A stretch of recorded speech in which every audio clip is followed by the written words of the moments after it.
Are you struggling to find a pathology lab that truly understands your needs? Look no further than Baco Diagnostics. With customized services for today's podiatric clinician, Baco Diagnostics continues their commitment to educational initiatives that propel the profession forward. Baco Diagnostics, more than just a pathology lab, they're your professional partner for podiatric pathology and therapeutics, helping podiatric physicians keep America on its feet. Hello, everyone. Welcome to Dean's Chat, where we discuss all things podiatric medicine. My name is Dr. Jeffrey Jensen. I'm the Dean at the Arizona College of Podiatric Medicine and the host for the Dean's Chat podcast. Once again, I'm joined by my co-host, Dr. Joanna Richey. How you doing, Joe? I'm good, Jeff. How you doing? I'm doing fabulous. We have a phenomenal guest today, a leader in podiatric sports medicine, Dr. Howard Liebeskind. Welcome to Dean's Chat, Dr. Liebeskind. Thank you, Joe. Great to meet you. And Jeff, great to see you again. It's been a few months since we connected in Iceland. It was great.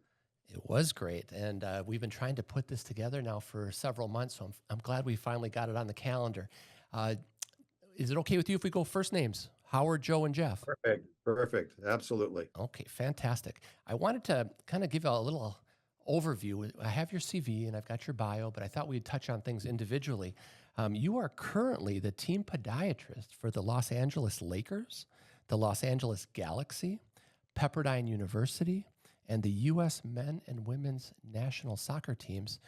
How did you put yourself in a position to become the sports medicine expert and roll into that Lakers role? There's a lot of years that came before doing all of those things. Actually, I've been with Pepperdine University for quite some time. Actually, I started at Pepperdine in 1984, and it's my longest tenure of anything that I've done. In addition, the work with the U.S.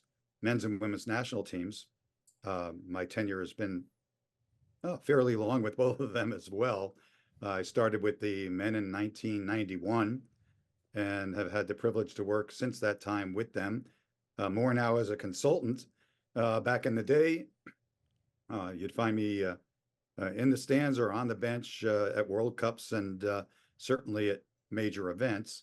I, to this day, work very closely with the Women's World Cup and national teams. Had a great time watching the Olympics like you did. It's nice when you know your name's rolling around on the pitch under the orthotics that they're wearing. But to this day, I'm very involved with U.S. soccer, more or less consulting because of my Laker obligations and other obligations that I have at this time, especially in conjunction with the Los Angeles Galaxy and Major League Soccer's requirements. How did it all start? Well, those are the teams that I take care of now, but there's a lot of work that went on before getting involved with some of these programs. It basically started with a magazine in the hands of my father-in-law, may he rest in peace. In the 1980s, he was there in the middle of the running shoe craze, more a solid walker and light jogger. But somebody who picked up Runner's World one day and put it in my hands. Here I was, a young kid in practice. And he said, why can't you have an article in here? Maybe someday you can have a practice busier than the 3 or 4 people a day that you were seeing. And that was the case. Back in that era, everybody opened solo practices. The corporate world wasn't quite there. And I looked at the magazine. And there was a beautiful article by one of our colleagues. And then there was an advertisement on the left side of the magazine, a full page by a running shoe manufacturer at the time was trying to become the third wheel in the 1980s, like the big companies out there, the big corporations of Nike and Adidas, who to this day still do a great job. And I said to my father-in-law, this advisement that they're making, this advertisement about stabilization for this new athletic shoe they were putting in the hands of the reader, was polar opposite of what it should be. The control mechanism in the midsole system was polar opposite. period. It was wrong. He said, why don't you call the magazine? Well, it wasn't my style in the day. I was a little more shy than I am at the moment. Well, I called the magazine, spoke to the editor. He got back to me after he said he'd like to chat more about it. And within 48 hours, I had the owner of this running shoe company and their head of product development in my office. They were also an Oregon company. And they asked me to please be professional as I could with them. They agree. Changes were made. And a couple days later, I get a call from Runner's World magazine asking me if I would be kind enough to be part of their panel of experts in their running shoe survey. Of course, I said yes. But I had to race to Phidippides, a running shoe store in Encino, California, so I could learn about running shoes. I must admit, the biodynamics of athletic shoe construction is a passion right now and something I have a solid foundation with, I'd like to think. But they taught me. And when it was published, my name was out there, unbeknownst to me, what the survey would look like. I got a call from Pepperdine University. They asked if I could help out with an athlete. The Clippers were moving to town in 1984. The trainer at Pepperdine knew the trainer at for the Clippers. We don't say the C word in my office anymore. And I worked with the Clippers. I worked with Pepperdine in-house. From that, a wonderful foot and ankle orthopedist, Rick Ferkel, who happens now and for a long time has been the foot and ankle orthopedic surgeon that consults and works with the Lakers, took my card one day at the doctor's dining room, said, hey, I hope you don't mind, but I understand UCLA is bringing a podiatrist. I'd like to bring a podiatrist in-house for the first time. They're getting very involved with the multidisciplinary sports medicine programming. And I met a guy named Bert Mandelbaum through the interviews, who's one of my dearest friends to this day, who is the head of, I like to call him the father of multidisciplinary sports medicine, and he is. He's also the head team physician right now for the Galaxy and very involved with the medical staffing of Cedars-Sinai Curlin and Jobe Institute, where he heads their fellowship programs. But I met all of these people. I became the team podiatrist to U.S. Soccer because Bert became the podiatrist for U.S. Soccer. I was fortunate enough to interview at UCLA. It was a spinoff. I interviewed at UCLA. Bert took me on. And there I was, and it became team after team, moment after moment, and a very exciting and exhausting time in my life. But it hasn't slowed down. The Lakers called me about 7 years ago, and kind of in the time frame when LeBron became part of the team, and they brought their first podiatrist in-house, and I've had the pleasure and joy of being the team podiatrist for the Lakers. But it's 24/7, 365, and I wouldn't trade it for a moment. So it was a magazine and a bit of luck that changed my life. Unbelievable. That's a great story. Joe, your thoughts? Yeah. So Howard, could you maybe highlight for the audience kind of what a normal day looks like, or maybe a normal week is better in terms of, and I'm sure there's a lot of variability there, but what does that look like to be a team podiatrist? Well, let's take a game day. Well, first of all, I hope we can encourage the current generation and the generations to come to take heed in some of the things that we discussed today. When the Olympics are finished here in 2028, when I get my next Lakers ring, maybe then I'll start to slow down. I have no intention to do so, but I think the young people need to aspire to become podiatric sports medicine specialists, and there are ways to do that, and I'd like to either elaborate one day with that with you guys or with the students in person. The multidisciplinary sports medicine programs await us. It's wide open. But if you want to live the day like you're talking about, well, let's talk about it. Jeff and I communicate once in a while. We're both early birds. I'll admit it. I'm a 4:45 wake-up call. I'm having coffee at Starbucks in Calabasas with my little coffee clutch, all sports crazies, wonderful guys. movie industry people. A lot of athletes are walking in the morning that reside in the area, and they're getting ready to train, be it the Angel City Soccer Club, football club, as we call it. Some of the Rams, some of the Chargers, some of the NBA guys in the preseason, they're all bright and early getting ready to do their workouts and pop into the same place. You're up and at 'em at that time. I'm in my office by about 6:45. Doors are open at 7. I hope to not start patients at 7:30. Sometimes it goes earlier. Typical day, I'll work through lunch and I'll finish up around 5:30, and that's very honest in the case. On game days, if it's midweek, I end my day earlier. You have to understand, when you work for an NBA team, if they ask you to be helpful in any way, if they ask you to do something, the answer is yes. They tell you what time you need to be there, you're there before that time. I live in Los Angeles. It takes me from crypto.com arena to get back to my home about 35 to 40 minutes post game. I have the good fortune of parking underneath with the players, so I'm in and out very easily. Going there is a different story. I live in Los Angeles. You guys are in Phoenix. You have your own problems there too. It can take me an hour and 20 on a miracle day, an hour and a half on a good day, an hour and 45 commonly, and it's taken me 2 hours to get down to the arena with the traffic that goes on here. I've got a Galaxy game this weekend coming up, and it's El Tráfico. And it's going to tell, they call it El Tráfico for a reason. And it'll take me to get down to the Galaxy game, hour and a half, hour and 45, and to get home, it's going to take me 40 minutes. So I have to leave 2 hours before the time they want me. There are players that I work on before every game. I go to every Laker game. I go to training sessions literally just before we went online.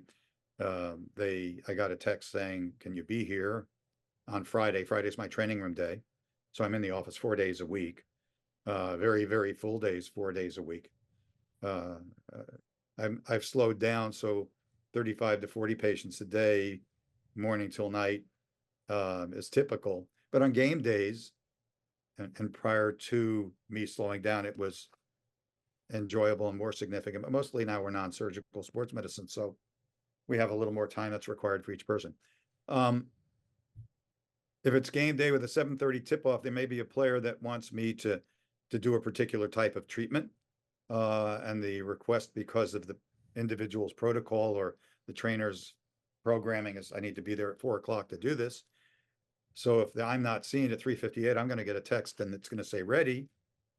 So I'm set up in my area of the training or training room at 3:45.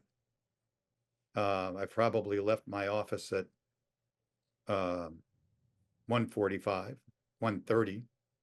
I battle the traffic. I get set up. I'm in my happy place, so traffic means nothing to me. I catch up on my business with voice texts and everything on the phone on my way down. Life is good. There's a lot of work for me usually to do. Halftime, I'm sometimes busy.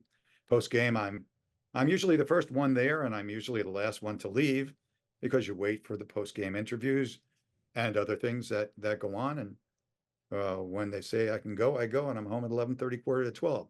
So you heard me, 4:45 wake up, 11:30, quarter to 12, you get home. You young people out there still want to do this? You betcha. I wouldn't trade it for anything. Who wouldn't want to do what I have the luxury of doing? There's nothing better in life. If you love sport, it's a great life. And there are not enough of us doing multidisciplinary sports medicine and participating on the team's team. We can go into the team's team and any other subject you'd like, but go into sign up for your membership, become an American Academy of Podiatric Sports Medicine member as a student, find somebody to mentor you, and get it going now, because they're calling for us. They're waiting for you. And we're going to need you for the Olympics too. Howard, I have a suggestion.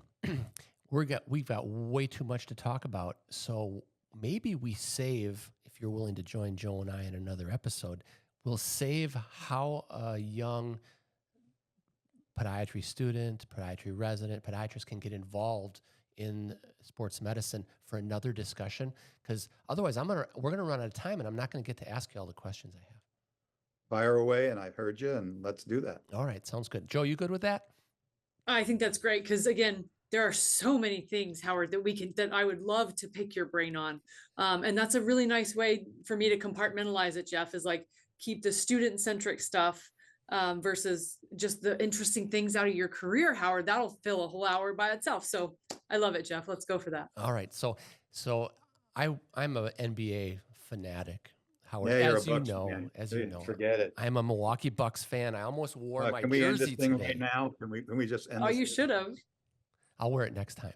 But so Howard, what's it like to be in the locker room with all the players? I mean, what is your role within that team of physicians that are providing care to let these incredible athletes perform optimally? How does that work amongst the team for the team? The person that's speaking to you now is now speaking in the tone of voice that you would hear in the training room. Oh, all right. The fun, the enjoyment, the pleasure is always there. It's serious business. It's serious business. I have a role to play. This isn't community-based sports medicine. Being part of the team is taken very seriously, and we are there to basically help maintain optimal performance levels and deal with any issues of the day. So it's very serious. I'm really a very serious person, but I'm also someone who loves our profession and just want to invigorate everybody to have the opportunity to do what I've done. Very good. We get very busy. We interact. We have in different teams that I work with, there are different systems, pod systems. When I get to the training room, I'll find the Los Angeles Galaxy is very similar. NBA teams in general have systems. Sometimes there are systems, as I understand it, throughout the league, where 3, sometimes 4, but usually 3 players are assigned to an athletic trainer. And some of the players, even in whether it be soccer or professional basketball, and I'm sure it's the same in other sports, have one-on-one trainers. Everybody has a protocol. Everybody is being seen in a very regimented manner. And everybody knows their role. I really don't have anybody coming up to me with my experience now saying, oh, could you do this or could you do that when I arrive? But sometimes they do have a special request. But otherwise, I have a protocol, I have a request that has been already pre-established to serve the people that I work with. So it's a very organized system. Hardworking people, quiet, energized, professional. Feel like you're in the OR. Very good. You feel like you're in the OR. But there's a lot of great people. You know, there's some players that I work with. Not only are they knowledgeable about what's being done for them and with them, these guys have PhDs in soccer and PhDs in basketball, and they really do. That's obvious. I mean, you know, when I'm on social media, I see you on weekends taking pictures with the players, and that's all obviously outside of the locker room experience, and it looks incredible. You see that with the Galaxy, and I've been there since day one. Yep. There are 2 other people in the entire franchise that have been there since day one. So they laugh at me because I walk around with my 1996 credential. No, I'm very close with a lot of the people in the soccer world, and you know, I've got grandchildren, but to them, beyond a father image. But it's a small world. When at Rose Medical Center in Denver, I used to work with Dr. Bob Contaguglia, who was head of U.S. Soccer. I'm sure you've I, interfaced with Bob. I can hear him in 1991 down at the opening of the training center in Orange County. Here we were, and he gave his talk. He was a class act, and we're talking about somebody who was not only a leader, but a leader's leader. Absolutely. Great man. Joe, he Great was a man. nephrologist. I worked with him all the time. He was a at the hospital. nephrologist. That's right. That's Wow. right. Small world. Oh my gosh. Can you share with us some of your mentors and who have helped you along the way? They don't have to be podiatrists, but to get where you're at, Howard. You said it takes a little bit of luck, but I think you're very humble. I think the hard work and the ability to work as a team member has to take precedent, don't you think? Yeah, I think that there are people orthopedically that have been very kind to me. Bert Mandelbaum is an extraordinary individual that I wish everyone could meet.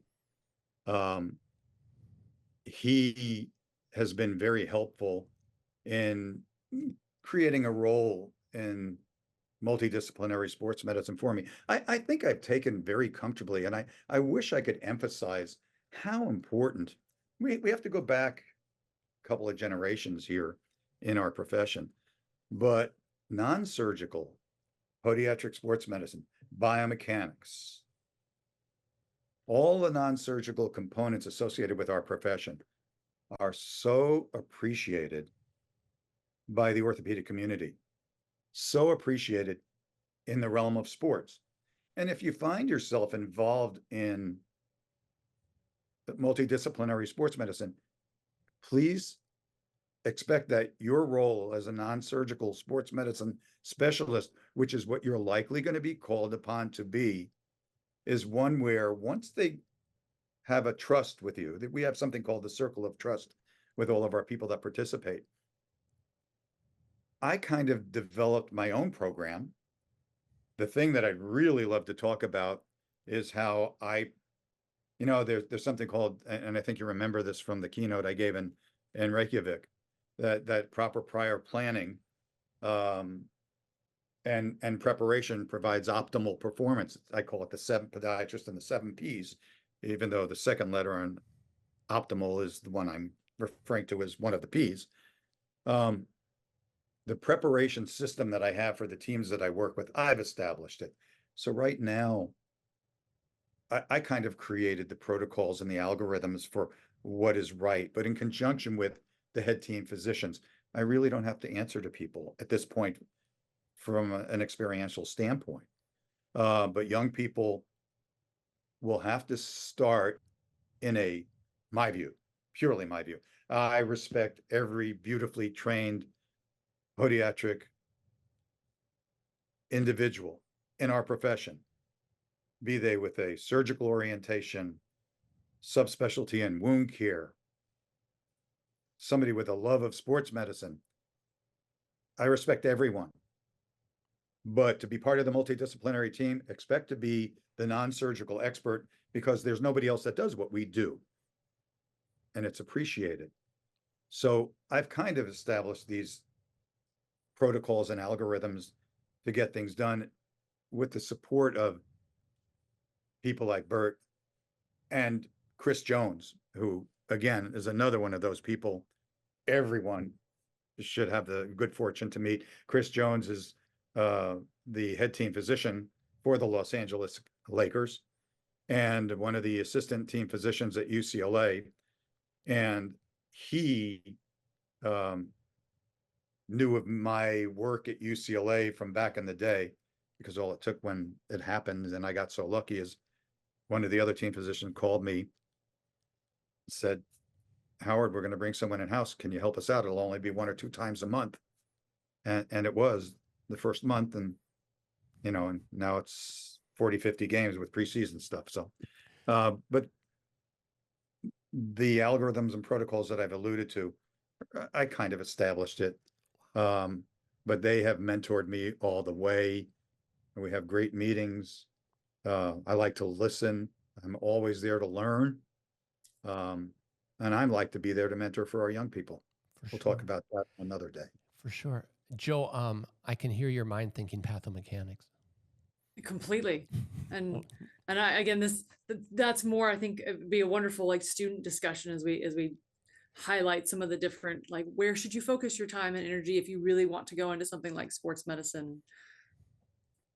So many fun discussion time.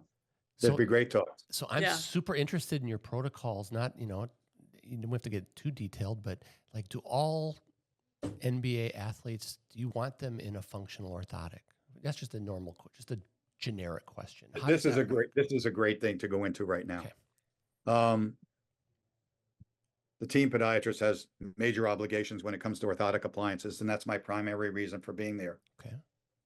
A couple of years ago, I had to travel to Orlando, and purpose of going there was to do preseason evaluations, assessments with the rest of the medical team, and scan every single player, do proper examination and evaluation of every player, hear from the ones that had difficulties, and make appliances for those that needed assistance. It's a very, very solid way that women's national team does things. The men do it in their special way, and I'm called upon when needed. When it comes to teams in the NBA, let's talk about teams in general, because other teams, hey, the Howie Ostermans of this world, we need more of him, many more of him. He does what I do for the Washington Wizards. He's second to none, and he can validate all of our stories, I'm sure. But there's a lot of other teams that need people. What do we do, for example, in an NBA franchise? Preseason, everyone has a scan that's been performed. Virtual cast, created positive mold, then fabricated by the lab, or the lab has it in preparation already. Your information that you need to impart to the lab is scanned as well. They get to review it, photography, videography. I have to say, I've been in athletic medicine a long time, and I've worked with many different orthotic labs. The current one that I use I have no affiliation with, is Kevin Root. They're close to us, and they're the only lab that I've worked with that I'm pretty demanding. When I need something quickly, and it's for somebody that's important, everybody's important, every patient's important. But if I need something immediately, I'll be working with a team that'll Uber the new shoe that's just been selected to the lab. They have people that'll come in off hours. They go beyond what I request. Kevin Root's been a very special asset for me. But every single player, you ready for this? I put this to the side. Every single player has a pair of shoes at the lab. Those are size 18s. Every single player has their positive mold next to it. Okay. Every single player has a pair of either functional orthotics fabricated, or, as I'll call it, dynamically fabricated accommodative insoles. They're frameless orthotic appliances, custom cut to the foot plate, embedded within the strobolast, with the metrics that are achieved with the scan. Everybody at the beginning of the season probably gets minimally 2 pairs. They're custom cut to the foot plate, to the millimeter. An extra pair is sitting, sometimes 2, next to the shoes, next to the positive molds, next to all of the metrics and information needed, on a table that's probably 10, 15 yards long, with everybody's shoes. The shoes are constantly in motion. I wish you could see what a locker room looks like. Some people reuse their shoes for a little bit. Some people use a new pair of shoes every day. So much for breaking them in. When they're custom shoes, custom made for you, and they're comfortable in doing so. Got it. They make those decisions. Right. when we get to speak to the young people one day, the biomechanics or the biodynamics of athletics should be a great thing to talk about. Orthotic fabrication, another thing to talk about. It's a lot of fun stuff. But there you are at a laboratory. Wow. And if they get a call, they're on the road. They're in Minneapolis.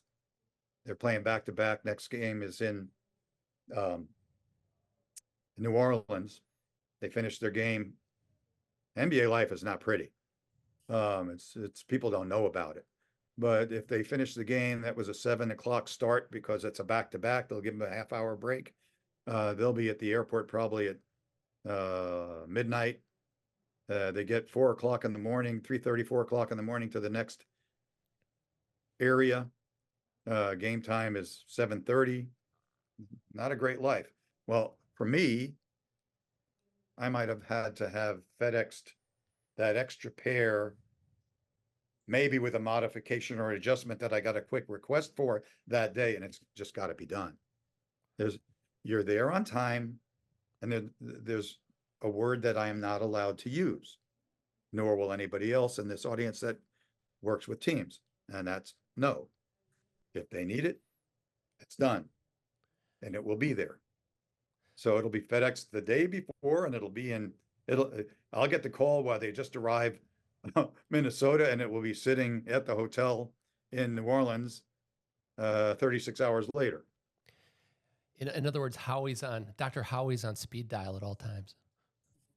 Oh, it's 24/7, 365, and there are things that we may not be able to say, but I was getting texts from Abu Dhabi and texts from good texts from great people with sensible questions.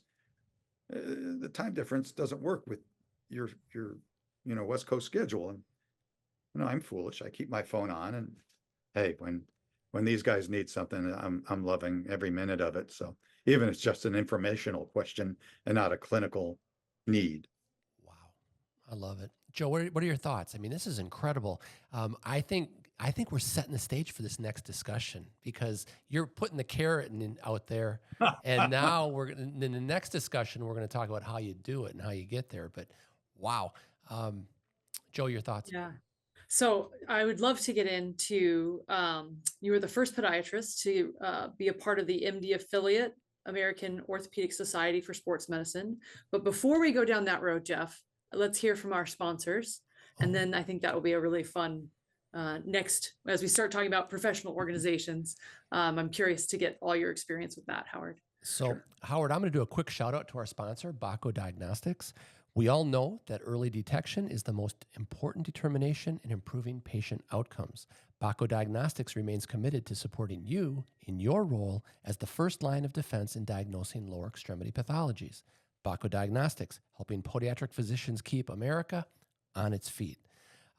It's a small world, Howard, because you trained Dr. Bill Shear, who's the medical consultant for Baco. And we know Bill well because he comes to the school and does biopsy workshops for us. So we're big fans of Baco. I don't want to offend anybody, but he was my favorite resident of all time. Oh, I think that's fabulous. Bill was an extraordinary guy. He is an extraordinary guy. He is. We love working with him. He comes to the school and he flies in on the weekend, and on Monday he'll bring pig's feet and do an entire workshop with the students on biopsy techniques. So Baco, In the middle of summer. in the middle of too, summer, yep. in Arizona, which is commitment. As long as there was a good restaurant in Scottsdale for him to go to, he'll be there. And there are plenty. Indeed, for sure. Anyway, so thanks for letting us give that little shout out to our sponsor. So Joe, you were going to say. Yeah. So do you mind talking about the work that you've done with the American Orthopedic Society for Sports Medicine? Yeah. I'll try to keep it as brief as I can. But there are affiliate memberships that are available to many people that are not orthopedic surgeons within AOSSM. The American Orthopedic Society for Sports Medicine is a society. They're doing some amazing things with traveling fellowships. One day, I've already started discussions with people. It's going to take a long time. I would love to see some integration of podiatrists who have finished their surgical training to become fellows, perhaps in a traveling fellowship format, integrated with primary care. We'll be working with foot and ankle orthopedists and going from one arena to another arena to another arena. We'll work on those sponsorships and make something like that happen one day. But AOSSM has some very special things like that already for orthopedic surgeons, and it's really valued by their specialty. But AOSSM, I became involved or knowledgeable about what it was that they were doing. Oh, back in, I think it's 2002. I was asked to give a talk. I was very happily presenting. I was the first podiatrist asked by it was actually FIFA, US Soccer, AOSSM, and one of the pharmaceutical companies. They asked me to give a talk, and I spoke on the biodynamics of soccer shoes. And it was, I think it was called the International Football and Sports Medicine Congress or Conference. Some extraordinary people. And it was just a lot of fun. And I became very much ingrained, and I was introduced to a lot of the people involved there. And then it just, one day I'm looking at the website, thinking about these fellowships and all of the other kinds of credentialing that there is in sports medicine. You know, I'm involved with the American Board of Podiatric Medicine, and I have the enjoyment, number one, and good fortune to be the chair of the CAQ and Sports Medicine Exam Committee. And that's where I've met a lot of my amazing colleagues from the American Academy of Podiatric Sports Medicine. But in that arena, I met a good number of people. And I've had this relationship with Bert Mandelbaum. I gave this talk. As a result, I was asked to write a chapter for a textbook, which I did. And that never left me. And then all of a sudden, when I felt like joining, I applied to be one of those affiliates.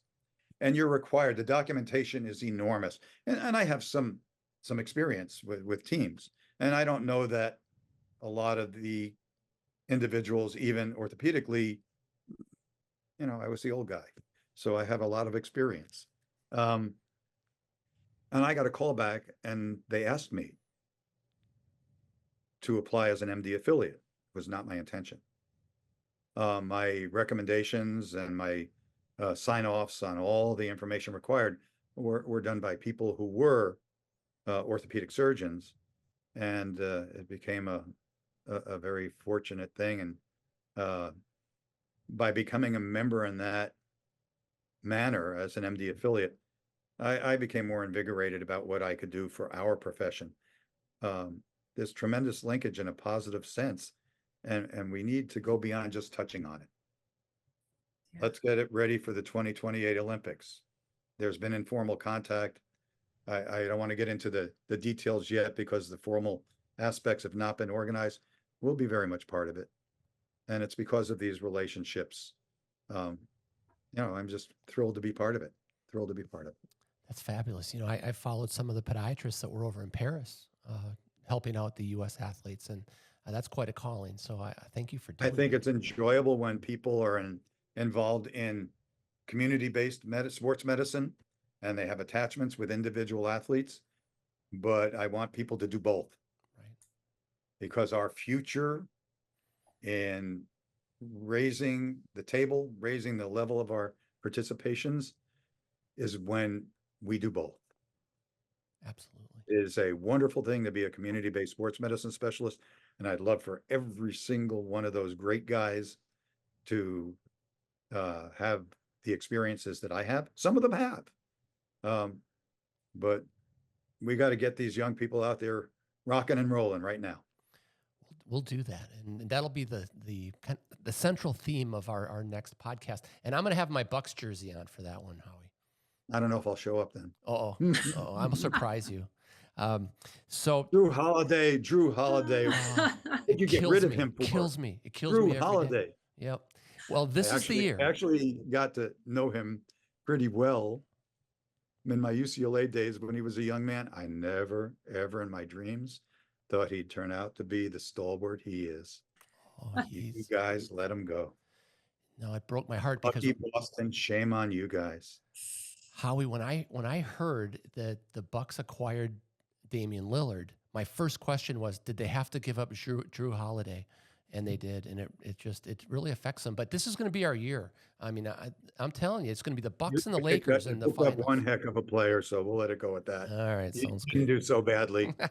Drew Holiday and Drew's wife. Oh, total leaders in the community in Milwaukee. Oh my goodness, she led U.S. soccer to so much. Yep. And they are both leaders and both very giving and generous people. I understand, so that's nice. It was a sad day when he left Milwaukee, to say the least. So, Howie, let's plan on doing another podcast. It's going to be student centric. What do you think of that, Joe? That makes sense, huh? I love it. Yeah.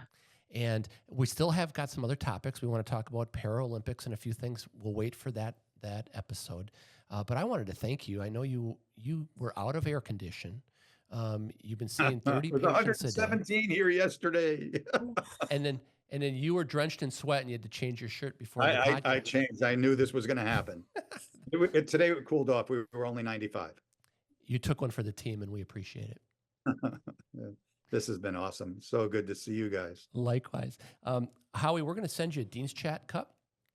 And, those early mornings before you go to Starbucks, if you need a little shot of espresso or something, you can put it in the Dean's Chat cup. Well, I thank you. That's awesome. You're welcome. That's awesome. And to all of our listeners out there on Spotify and Apple Podcasts, we'd love a 5-star rating. But even more important, perhaps put a couple comments on Spotify and Apple. And if you're watching on YouTube, by all means, become a subscriber. Howie, our Dean's Chat's gotten fairly popular, and we get a lot of views on YouTube. And we're super thankful that our viewers listen in and watch. And they're going to really like this episode because who doesn't love watching every single one of them? I enjoy watching every single one of them. Well, thank you so much.